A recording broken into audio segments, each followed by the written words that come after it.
Kembali bersama saya Rozak. Kali ini saya akan menceritakan sebuah pengalaman mistis di sesi Paranormal Experience.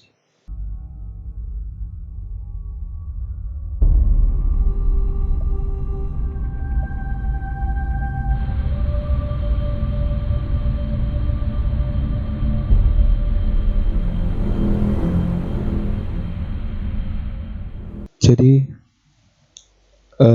kisah ini dimulai ketika SMA. Ketika SMA saya dipercayai oleh teman-teman saya atau diberikan amanah oleh teman-teman saya untuk memberikan doa-doa atau istilahnya menyembuhkan kesurupan ketika ada kesurupan ya. Jadi ketika itu salah satu teman saya orangnya itu indigo. Ya kalian tahu indigo itu apa? Jadi ketika itu ada saya itu mengikuti organisasi intrasekolah atau yang disebut dengan OSIS. Ketika itu ada di berbaris di belakang lapangan sekitar sore ya.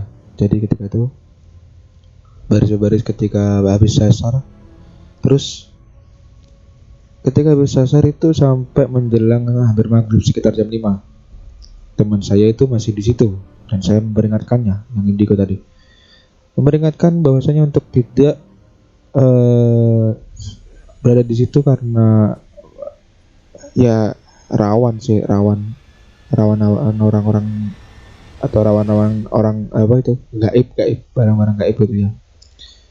Tetapi teman saya yang satu itu indigo itu tetap ngayal. Ya akhirnya gitulah. Setelah saya tadi saya bilangin, malah tiba-tiba langsung ambruk gitu aja. Dia langsung ambruk, tak sadarkan diri. Saya juga bingung, langsung dibawa ke kelas ya. Keadaan di situ ada kelas baru dibangun, langsung dibawa ke situ dan saya mencoba berkomunikasi dengan yang ada di dalam tubuh teman saya itu. Tapi ketika saya berkomunikasi dengan sosok yang berada di dalam tubuh itu tidak mau menjawab atau tidak mau diajak komunikasi. Akhirnya saya mencoba untuk mengeluarkannya langsung karena mengingat waktu sudah mulai maghrib atau sudah hampir maghrib. Akhirnya saya berinisiatif bahwasanya jangan ditaruh di sini, nanti malah ketika saya keluarkan satu datang lagi satu karena di situ ya suasananya tidak enak lah, banyak barang-barang gaib lah. Dia langsung ke teman saya bilang, bro, ya kayak menyuruh gitu loh, menyuruh teman saya untuk memindahkan anak ini yang kesurupan ini ke depan atau joglo. Nah di situ keadaan di depan itu ada sebuah joglo Jawa lah di SMA saya itu ada joglo. Kemudian saya taruh di lantai joglo itu, terus saya ajak komunikasi lagi, tetapi malahan tidak mau juga berkomunikasi lagi. Terus akhirnya saya tidak ambil pusing, langsung saya keluarkan. Tetapi malah dia itu kayak tangannya gini. Jadi sosok yang memasuki atau sosok yang ada di dalam teman saya ini itu adalah sebuah seekor apa. Jadi pocong lah. di situ. Saya ajak komunikasi juga nggak mau, saya keluarkan. Saya mencoba mengeluarkan dengan cara halus. Saya tawari mau keluar sendiri atau enggak, atau saya keluarin, tapi dia juga nggak jawab.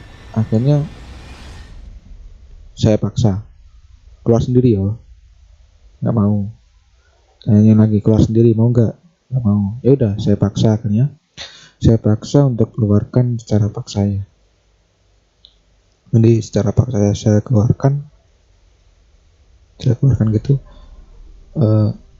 Dia tetap ngeyel. Akhirnya mau nggak mau saya ancam, kalau nggak mau keluar, tali pocong kamu saya lepas. Itu kan.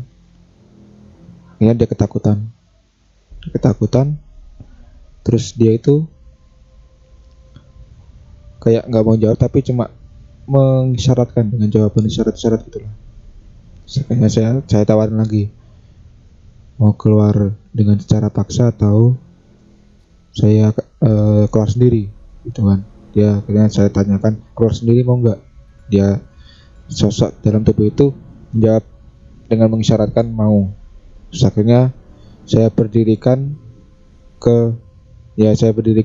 karena pocong tidak bisa berdiri dengan sendiri. Di ketika itu dia tidak bisa berdiri, saya bantu coba berdirikan. Dan ketika itu anehnya dia itu meloncat-loncat sampai ke tengah lapangan. Jadi jarak antara joglo dengan tengah lapangan tuh emang ya lumayan deket sih, tapi nggak deket-deket amat. Dia loncat-loncat ke arah tempat yang tadi, yang ke arah tempat baris berbaris tadi. Terus saya teriakin, mau kemana gitu kan. Saya ajak komunikasi lagi, kalau kamu bawa ke tempat yang tadi, saya akan paksa tali pocong kamu lepas gitu. Maaf ya kalau ada suara-suara seperti itu, jadi di sini ada sedang hujan. Jadi saya ancam seperti itu, ancam bahwasanya kalau kamu nggak mau keluar sekarang juga, saya akan lepas tali pocong kamu. Langsung seketika itu ambruk, jatuh. Terus akhirnya tak sadarkan diri lagi. Terus ketika itu bangun,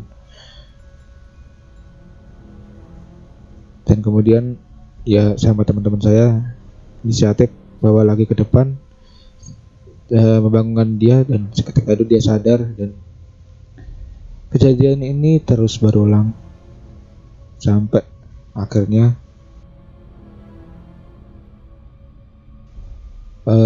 kalau kalian penasaran, komen di bawah ya. Saya akan melanjutkan sesi keduanya, yang dimana semakin lama semakin dia tidak karuan, dan caranya ini penyembuhannya sungguh juga sedikit lucu sih. Jadi untuk kalian yang penasaran, komen di bawah. Nanti saya akan lanjutkan video ini di sesi yang selanjutnya. Oke, sekian dulu dari saya. Terima kasih.